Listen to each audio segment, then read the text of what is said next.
ನಮಸ್ಕಾರ. ನೀವು ನೋಡ್ತಾ ಇದ್ದೀರಿ ವಾಸ್ತು ದರ್ಪಣ ನ್ಯೂಸ್ ಚಾನೆಲ್. ನಾನು ನಿಮ್ಮ ಅನಿಲ್ ಕುಮಾರ್ ಸಿಂಧಿ. ಚನ್ನರಾಯಪಟ್ಟಣ ಶ್ರೀ ವಿವೇಕಾನಂದ ಅಂತಾರಾಷ್ಟ್ರೀಯ ಶಾಲೆಯ 8ನೇ ತರಗತಿಯ ವಿದ್ಯಾರ್ಥಿಗಳು ತಾಲೂಕು ಮಟ್ಟದ ಗಣರಾಜ್ಯೋತ್ಸವ ಪರೇಡ್ನಲ್ಲಿ ಭಾಗವಹಿಸಿ ದ್ವಿತೀಯ ಬಹುಮಾನ ಪಡೆದು ಶಾಲೆಗೆ ಕೀರ್ತಿ ತಂದರು. ಇದೇ ಸಂದರ್ಭದಲ್ಲಿ ತಹಸೀಲ್ದಾರ್ ನವೀನ್, ತಾಲೂಕು ಕಾರ್ಯನಿರ್ವಾಹಕ ಅಧಿಕಾರಿ GR ಹರೀಶ್, BEO ದೀಪಾ ಅವರು ಸಮ್ಮುಖದಲ್ಲಿ ಶಾಸಕ ಡಾಕ್ಟರ್ ಬಾಲಕೃಷ್ಣ ಬಹುಮಾನ ವಿತರಿಸಿದರು.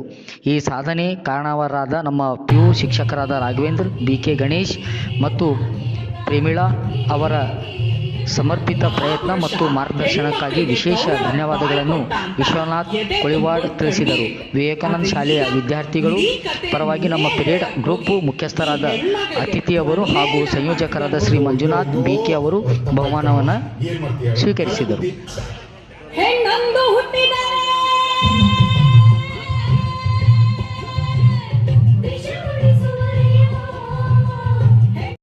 ಸಲ್ಲಿಸ್ತಾ ಇದ್ದಾರೆ. ಈ ತಂಡವನ್ನು ಹಿಂಬಾಲಿಸಿ ಬರ್ತಾ ಇರ್ತಕ್ಕಂಥ ಶಾಲೆ ಗಿರೀಶ್ ಇಂಟರ್ನ್ಯಾಷನಲ್ ಸ್ಕೂಲ್. ಈ ತಂಡದ ಗಗನ್ ವಂದನೆಯನ್ನ ಸಲ್ಲಿಸ್ತಾ ಇದ್ದಾರೆ.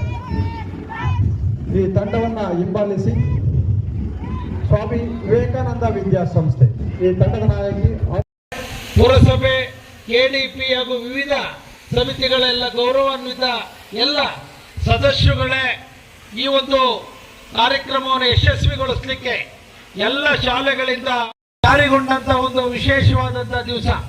ಈ ಸಂದರ್ಭದಲ್ಲಿ ಬಾಬಾ ಸಾಹೇಬ್ ಅಂಬೇಡ್ಕರ್ ಅವರನ್ನು ಕೂಡ ಭಕ್ತಿಪೂರ್ವಕವಾಗಿ ಸ್ಮರಿಸುತ್ತಾ, ಈ ದೇಶಕ್ಕೆ ಸ್ವಾತಂತ್ರ್ಯ ತಂದುಕೊಟ್ಟಂತ ಮಹಾತ್ಮ ಗಾಂಧೀಜಿ ಅವರನ್ನು ಕೂಡ ವಿಶೇಷವಾಗಿ ಸ್ಮರಿಸುತ್ತಾ, ಇವತ್ತು ನಮ್ಮ ದೇಶದ ಒಂದು ಪ್ರಜಾಪ್ರಭುತ್ವ ವ್ಯವಸ್ಥೆ ಗಟ್ಟಿತನದಲ್ಲಿ ಇದೆ ಅಂದ್ರೆ ಅದು ನಮ್ಮ ಸಂವಿಧಾನದ ಶಕ್ತಿಯಿಂದ ಇರ್ತಕ್ಕಂಥ ಮಾತನ್ನ ಹೆಮ್ಮೆಯಿಂದ ಸಂತೋಷದಿಂದ ಹೇಳಲಿಕ್ಕೆ ಬಯಸ್ತೇನೆ.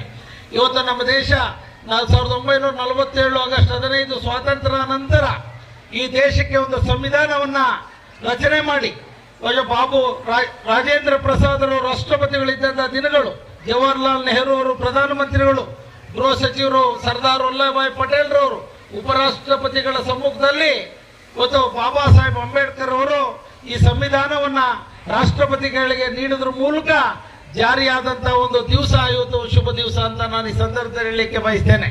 ಇವತ್ತು ನಮ್ಮ ಸಂವಿಧಾನ ಜಾರಿಯಾದ ಮೇಲೆ, ಈ ಒಕ್ಕೂಟ ವ್ಯವಸ್ಥೆಗಳು ಜಾರಿಯಾದ ಮೇಲೆ, ಪಂಚವಾರ್ಷಿಕ ಯೋಜನೆಗಳ ಮೂಲಕ ನಮ್ಮ ದೇಶ ಇವತ್ತು ಶೈಕ್ಷಣಿಕವಾಗಿ, ಸಾಮಾಜಿಕವಾಗಿ, ವೈಜ್ಞಾನಿಕವಾಗಿ, ಆರ್ಥಿಕವಾಗಿ ಇಡೀ ಪ್ರಪಂಚದಲ್ಲಿ ಒಂದು ಸದೃಢ ದೇಶವಾಗಿ ಬೆಳೆದಿರುವಂತದ್ದು ನಮ್ಮೆಲ್ಲರ ಹೆಮ್ಮೆಯ ಸಂಗತಿ ಅಂತಕ್ಕಂಥ ಮಾತನ್ನ ನಾನು ಈ ಸಂದರ್ಭದಲ್ಲಿ ಸಂತೋಷದಿಂದ ಹೇಳಲಿಕ್ಕೆ ಸಂದರ್ಭದಲ್ಲಿ ಬಯಸ್ತಾ ಇದ್ದೇನೆ. ಬಂಧುಗಳೇ, ಈಗಾಗಲೇ ನಮ್ಮ ದೇಶ ಈ ಪ್ರಪಂಚದಲ್ಲಿ 5ನೇ ದೊಡ್ಡ ಆರ್ಥಿಕ ಶಕ್ತಿಯಾಗಿ ಬೆಳೆದಿದೆ ಅಂದ್ರೆ ಇದು ನಿಮ್ಮೆಲ್ಲರ ಒಂದು ಹೆಮ್ಮೆಯ ವಿಚಾರ ಎಂತಕ್ಕಂಥ ಮಾತನ್ನು ಕೂಡ ಈ ಸಂದರ್ಭದಲ್ಲಿ ಹೇಳಲಿಕ್ಕೆ ಬಯಸ್ತಾ ಇದ್ದೇನೆ. ಬಂಧುಗಳೇ, ಇವತ್ತು ನಮ್ಮ ದೇಶ ಯಾವ ದೇಶಕ್ಕಿಂತಲೂ ಕಡಿಮೆ ಇಲ್ಲ.